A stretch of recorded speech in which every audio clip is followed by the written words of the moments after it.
Hey guys, so I'm gonna be teaching you guys how to funky music, Friday Night Funkin' music. So anyway, I like to start off by putting just a 3 osc on here.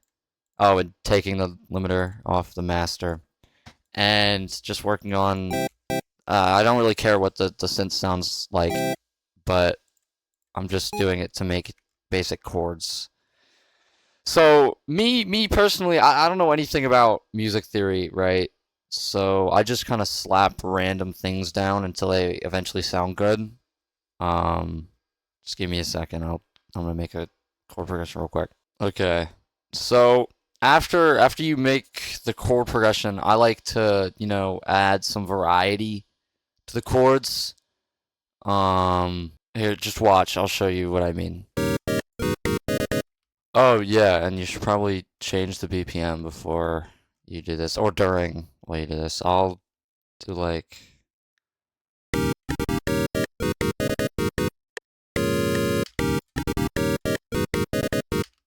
yeah, 155. That works. And once you have the chords that you did or added variety to, I would recommend changing this instrument to like a piano. Yeah, a piano. Some good sound fonts are like Toho sound font, Undertale. Really any game you can find good instruments with, honestly. Something I like to do is put zero release on my pianos or synths that I use for chords. So if you right click the R button on Sound Font Player, I don't know how to use any other sound font players. I only really know how to use the built-in FL Studio one. But if you right click this, type in a value, you can really type in anything, but I like to use 50 for a little bit of release. Like it sounds like this.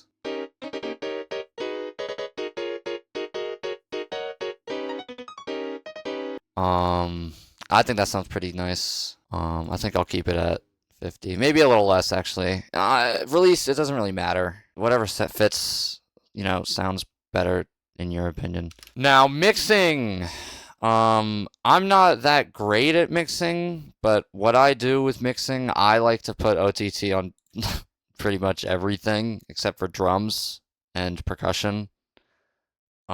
Which is probably, it's honestly just a stylistic choice. I like how OTT sounds. I also put Fruity Love Filter on. This, I don't really know what it does. I'm pretty sure it kind of just makes it like up the high end a little bit. But the cut, it's like a filter, like, and the res is like the amount of high end. Like, I think I'm probably lying when I say that, but like, listen, this is with a lot of res. The high end is very prominent here.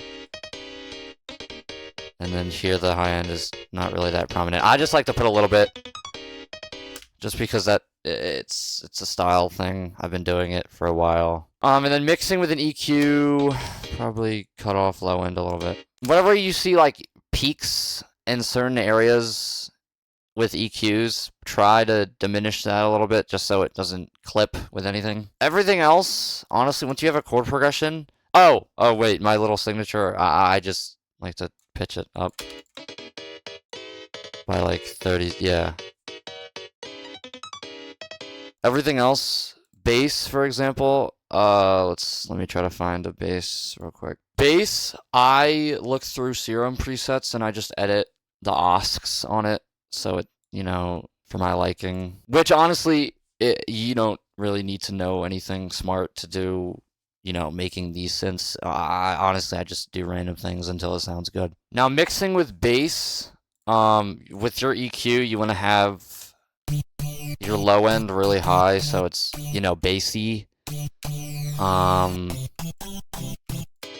And making a bass itself, you try to follow the root note, which is, the lowest one, but that doesn't always, you don't always have to do that. Okay, so now that you have your bass and your chord progression, You want to go and start by doing drums, I'd say. Oh yeah, here's what it sounds like, by the way.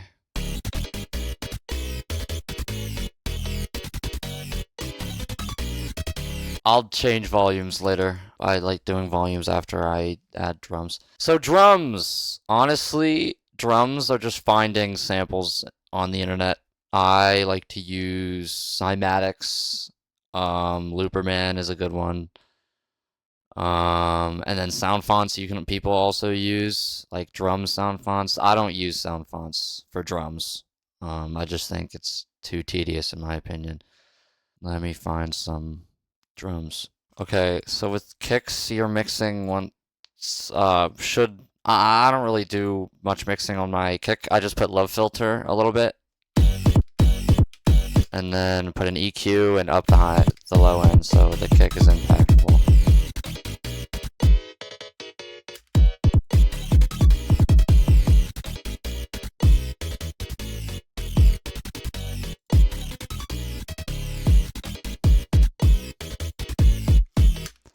Oh, sidechaining. So sidechaining, it just makes the kick more impactful.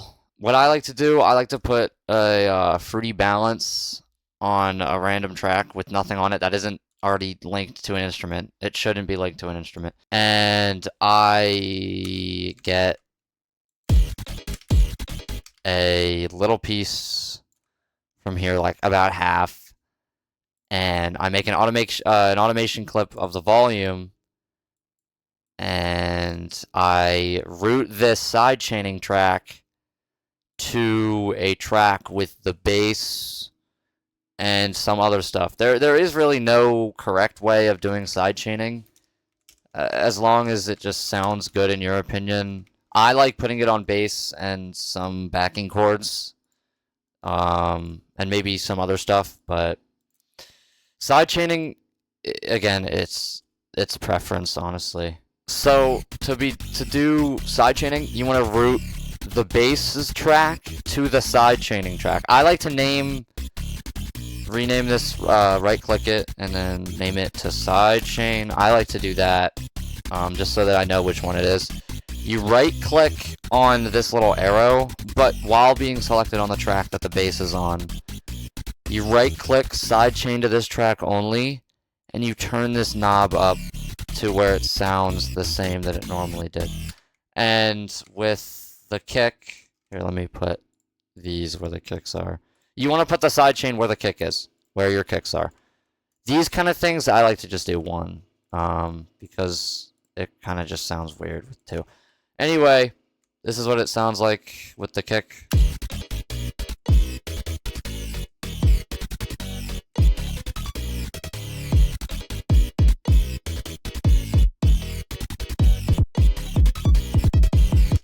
Right now, here in this instance, I probably want to put some sidechain on that piano in the background. Anyway, once you have your kick and your bass and your chords, you want to add some percussion on top of the kicks. Mixing percussion, I like putting love filter on it. Like I said, I literally put love filter on like everything.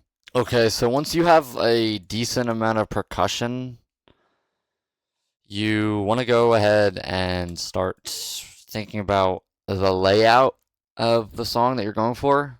I didn't really go into this thinking, what I'm gonna go for, but I say add some more backing synths with the chord progression.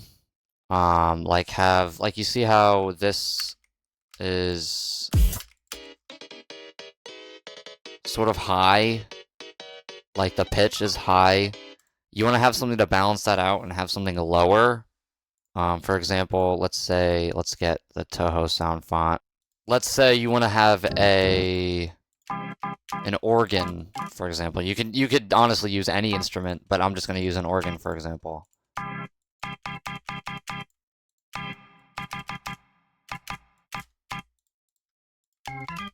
Again, with the release, I would do 50. Or honestly, less than that. I'd probably do 20. So you want to get this, copy this,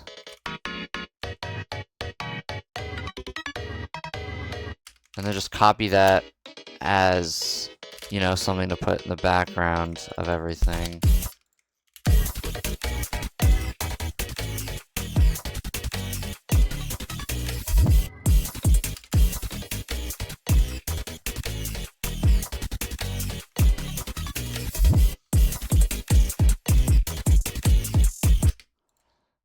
And at the little beat drop here, the little, you want to add, I would probably maybe a synth of some sort.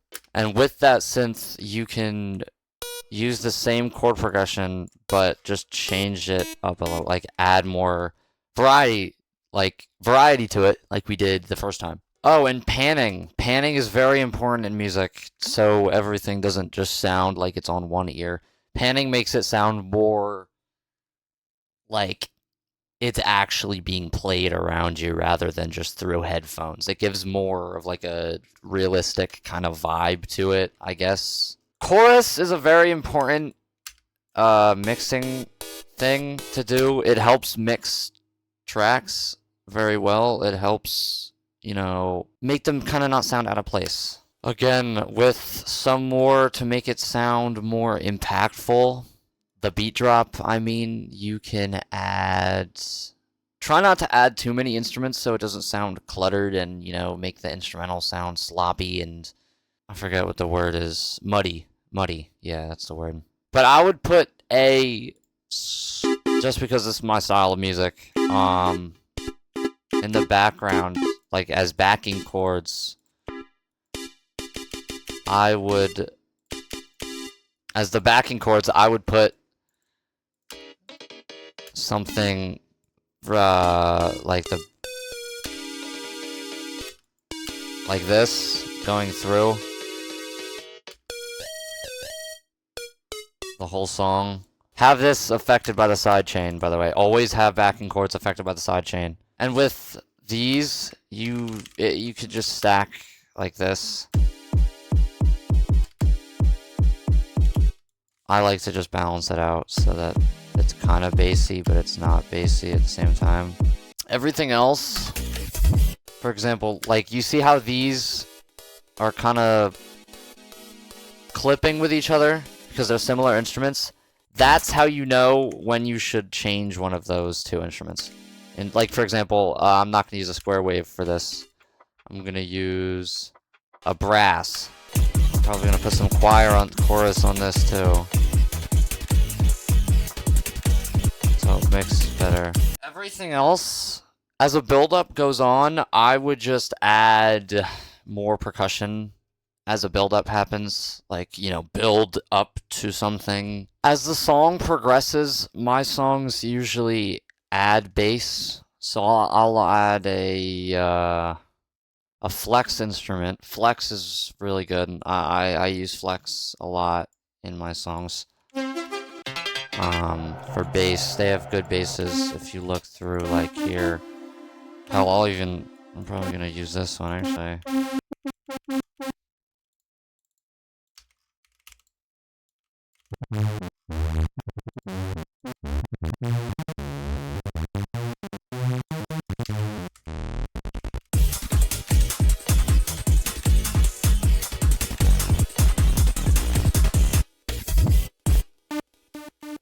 Mixing bass, again, you want to make sure that there's a lot of low end, so it's bassy, and whoopsie, yeah, you want to make sure that there's, I also use impact hits a lot in my songs, so if you have any impact hits, or orchestra hits, some things like to be, you know, call them, it's the, you know, that stupid sound effect that you hear in every song nowadays.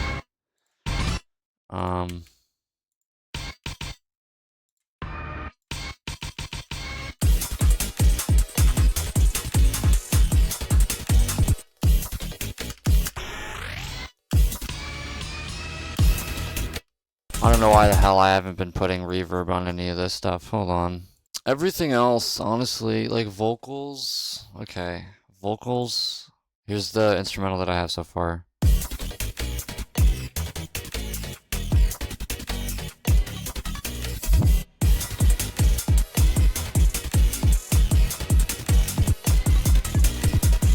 Is subject to change as always, but I'm gonna move on to the vocals for now. If you notice that anything in the instrumentals changed, don't worry about it. It's only gonna be an instrument change, probably. Okay, so vocals. I would use Fruity Slicer over SliceX. Also remember to turn auto dump off. I would use Fruity Slicer instead of SliceX because, you know, the whole release element of this one, because I just think release sounds way better on vocals.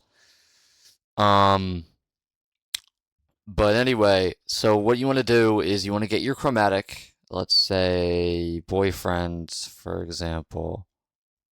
Okay, so we have boyfriend. You drag him into here, and you know you have your chromatic. So you want to go into here, press this little button, and go into volume. Turn sustain off, and then edit the release to however you want. I like putting Porta on my vocals, just because that sounds better in my opinion. And I like going into here, going to pitch, changing AMT, the speed, turn AMT down a little bit.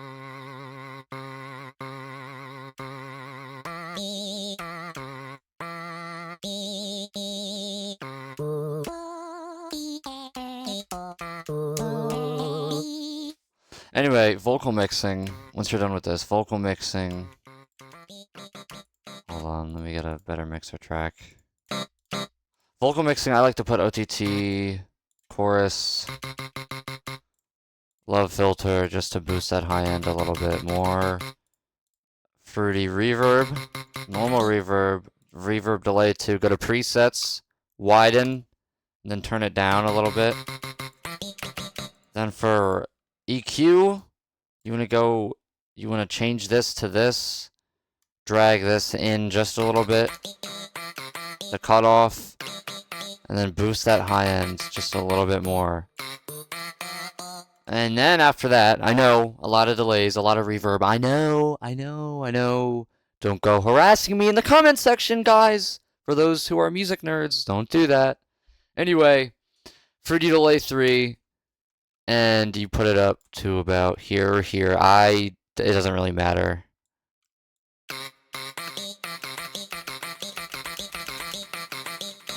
And then you usually want to pan, you know, the person that's on the left, like the opponent. Opponent would usually be panned to the left ear, and boyfriend usually to the right. Boyfriend goes to the right just a little bit.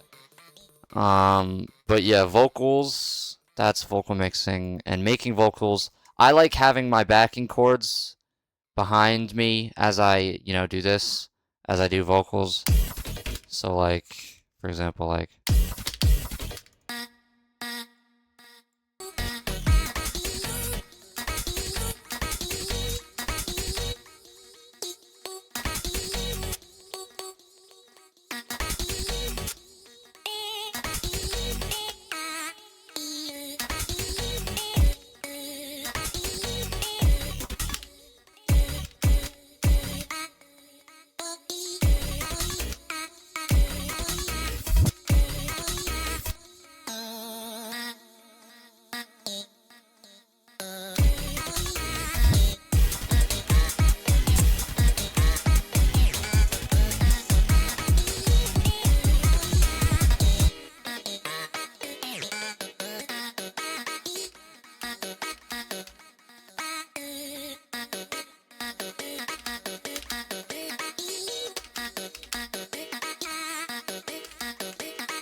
So you have your first section of vocals.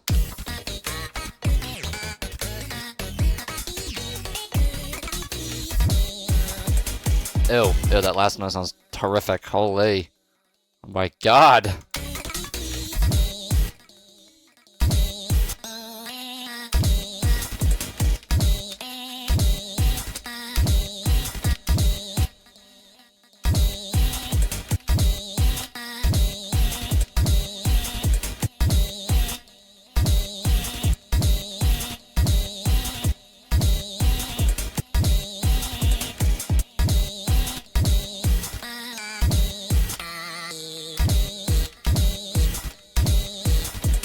Yeah, that sounds fine.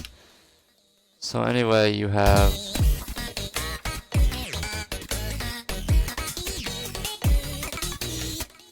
And then let's get, I guess, a random person. Let's go to Fruity Slicer. Let's use let's B3, girlfriend. Yeah.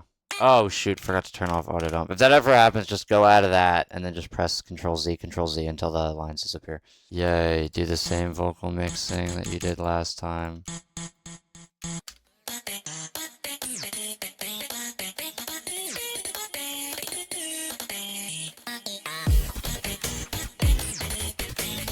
And to mix, if it sounds off with mixing, with this specific mixing, you can always get less cutoff and more high end, or just do whatever you think, you know, makes it sound better on the mix.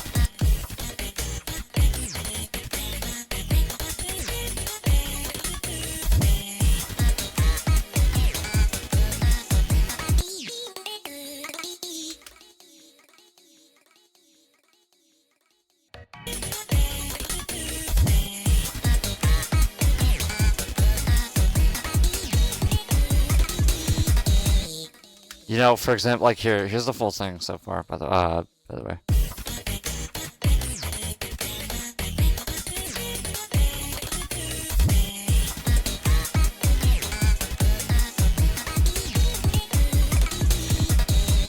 And then, you know, as it progresses, you know, do whatever layout, whatever you want to lay out, change the layout of the instrumental, add more instruments to the beat drop just to make it that impactful, add more percussion, change the drum beats, such like that. To, you know, make it not sound generic and repetitive, add, you know, transitions and stuff, like drums and just, yeah. But yeah, hey, that's a tutorial on how to cook up FNF music. By the way, the mixing on this is probably really bad, only because I really didn't put that much into it. But yeah. I hope you guys enjoy it, and I hope it wasn't that shit of a tutorial. But yeah, I'll see you guys later. Make sure to subscribe to PinkyMichael76. Yay!